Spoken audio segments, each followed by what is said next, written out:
இங்க முதல் போஸ்டிங்க்கு கோர்ட் அத நீதிமன்றம் இதுல பிரேமா பேசி முகாந்திரம் இருக்கு, எடப்பாடி பழனிசாமி பேசின தவறு, அவரு கே.சி. பழனிசாமியை பற்றி தப்பா பேசியிருக்க கூடாது, அவரும் அதிமுக காரன் தான், அதிமுக எம்பி தான், எல்லாம் நீக்காது வேற விஷயம்.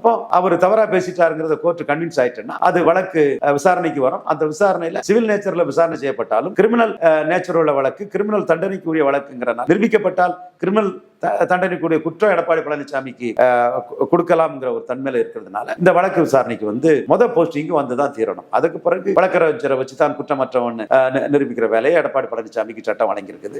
பட் சட்டத்தையும் நாம் அனைவரும் சமங்கிறதுனால இந்த வழக்கு விசாரணைக்கு எடுத்துக்கொள்ளப்பட்டால் முதல் போஸ்டிங்க்கும் தீர்ப்பு வழங்கக்கூடிய அந்த போஸ்டிங்க்கும் 2 போஸ்டிங்க்கு குற்றவாளி குற்றம் சாட்டப்பட்டவர் குற்றவாளி ஆகலாம், ஆகாமல் இருக்கலாம். அது நீதிமன்றத்தின் விசாரணைக்கு உட்பட்டது. குற்றம் சாட்டப்பட்டவர் வந்தே தான் தீரணும். எடப்பாடி பழனிசாமி வந்தே தான் தீரணும். அதை செக்க வச்சு கே.சி. பழனிசாமி விளையாடுறாரு.